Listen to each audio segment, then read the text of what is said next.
साईं राम जी, आप सभी को और आपके अपने चैनल पर स्वागत है। और मेरा नाम है पूनम, मैं दिल्ली में रहती हूँ।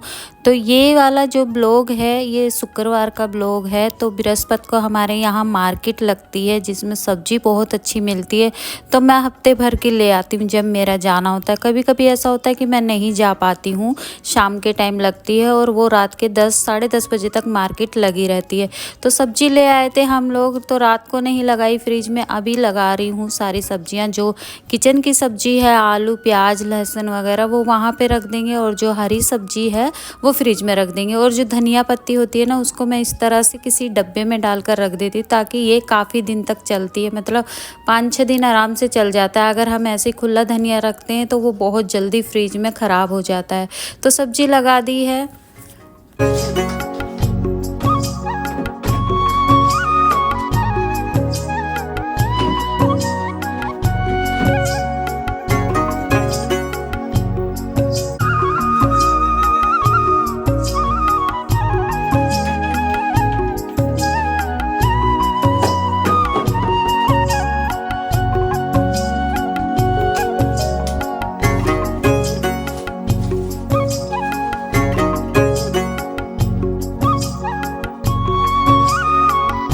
किचन में 2-4 बर्तन थे चाय के, जो कि सिमरन साफ़ कर रही है और किचन भी साफ़ कर देगी। मैं आटे का डब्बा लेकर आ गई हूँ छत पर।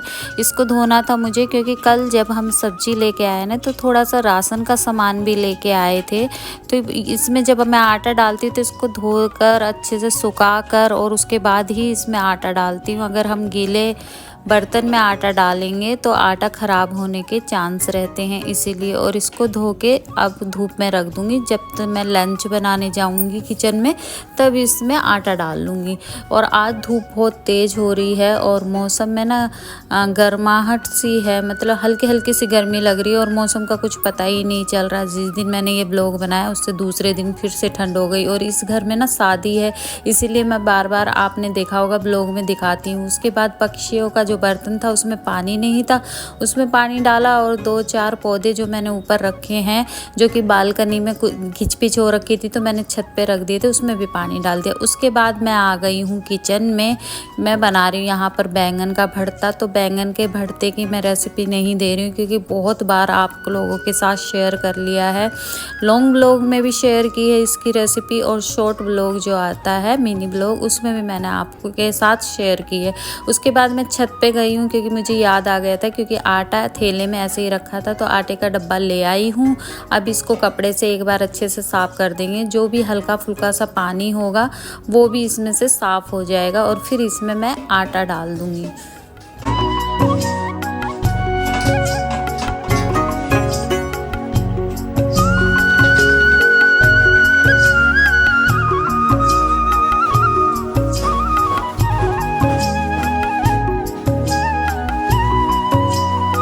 तो आटा डाल दिया है और छलनी की हालत देख रहे हो, बिल्कुल टूट गई है छलनी। लेकिन जब भी मैं मार्केट जाती हूँ तब मेरे ध्यान से बिल्कुल उतर जाता है कि मुझे छलनी भी लानी है, आटा छलनी। और जब मैं आटा छानती हूँ ना, या आटे के डब्बे को देखती हूँ, तब मुझे याद आती है कि छलनी लानी है। और वो तभी याद आती है जब मैं आटा छानती हूँ। और मार्केट वगैरह जाती तो बिल्कुल ध्यान नहीं रहती है। तो इसको भी मुझे बदलना है। पता नहीं क्या है, मेरी याददाश्त इतनी कमज़ोर हो गई है कि मैं कोई भी चीज़ कहीं भी रख कर भूल जाती हूँ। अगर मैंने चाबी, जैसे बेटा स्कूटी की चाबी दे देता है, गाड़ी की चाबी दे देता है, या कोई भी चीज़ दे देता है, तो मैं उसे रख के भूल जाती हूँ। और याद करने पर भी याद नहीं आती। और कभी कभी ऐसा होता है ना, अपने आप याद आ जाती है। क्या आप लोगों के साथ भी ऐसा होता है? अगर होता है तो कमेंट करके ज़रूर बताना। मैं बहुत परेशान हूँ इस चीज़ से, इसीलिए मेरा बेटा या कोई भी घर में मुझे कोई चीज़ नहीं देता है, क्योंकि मैं रख कर भूल जाती हूँ। तो यहाँ पर जो तड़का लगाऊंगी मैं, उसके लिए टमाटर प्याज काट रही हूँ।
लिए तो तड़का लगा दिया है, अब बारी आती है आटा लगाने की। तो आटा लगा लूँगी मैं और उसी छलनी से आटा छान रही हूँ, अभी इसी से काम चला रही हूँ। फिर देखते हैं किस तरह से मुझे याद आएगी और मैं छलनी लेके आऊँगी। और आटा जो है ना, हम मार्केट का ही खाते हैं। वैसे तो गेहूँ भी है, लेकिन गेहूँ मैं पिसवाती नहीं हूँ क्योंकि मुझे सर्वाइकल है और गेहूँ मुझसे साफ़ नहीं होते हैं। राशन का जो मिलता है राशन जो मिलता है वही मैं बोल रही हूँ, उसके गेहूँ आते हैं, लेकिन मैं गेहूँ छोड़कर चीनी ले आती हूँ। और जो आटा आता है ना, एक आटा आता है, उसका नाम जो है आटे का, वो श्री बालाजी करके नाम है, वही आटा हम लोग खाते हैं। बहुत साल से खा रहे हैं, जब मेरी शॉप थी तब से वही आटा खा रहे हैं और कोई आटा हमें पसंद नहीं आता है। और जब भी मैं रोटी बनाती हूँ या आटा लगाती हूँ तो हम नमक वाली ही रोटी खाते हैं। इसीलिए आपने देखा होगा कि मैं मसालदानी में से नमक ज़रूर डालती हूँ आटे में, क्योंकि अगर आटे में नमक नहीं होगा या मैं डालना भूल जाऊँ तो उस दिन हमारे घर में कोई रोटी नहीं खाता है। मतलब कहने का मतलब ये है कि नमक वाली ही रोटी बनती है, चाहे सब्जी बने या ना बने, जैसे भी है रोटी बनेगी तो वो नमक वाली ही बनेगी। तो आटा लगा कर रख दिया है मैंने, और मैं साथ के साथ किचन वगैरह साफ़ करती रहती हूँ ताकि ज़्यादा फैला फैला सा ना लगे। तो यहाँ पर मसाला भूनकर तैयार है और ये बैंगन है जो मैं डाल रही हूँ इसमें। और इस बार ना पूरी मार्केट में मैंने ढूंढ लिया, लेकिन सारे जो बैंगन थे ना वो छोटे साइज़ के ही बैंगन मिले हैं, बड़े साइज़ का एक भी बैंगन मुझे नहीं मिला।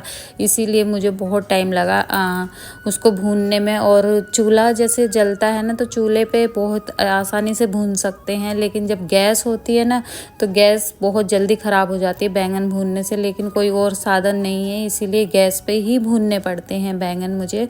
और उसके बाद सब्जी बनकर तैयार है और यहाँ पर मैं बना रही हूँ रोटी।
और यहाँ पर प्लेट लगकर तैयार है खाने की।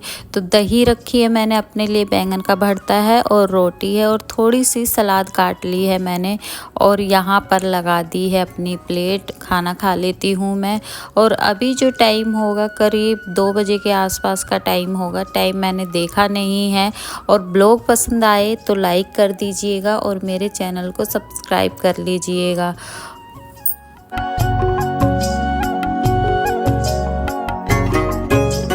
खाना खा लिया है और खाना खाने के बाद फिर शाम को ये एक बुक है, बहुत भारी बुक है, मुझसे उठाई भी नहीं गई। ये बुक क्या है, जो लकड़ी पे सनमाइका लगती है ना, उसी के सैंपल पीस इस पे लगाए गए हैं।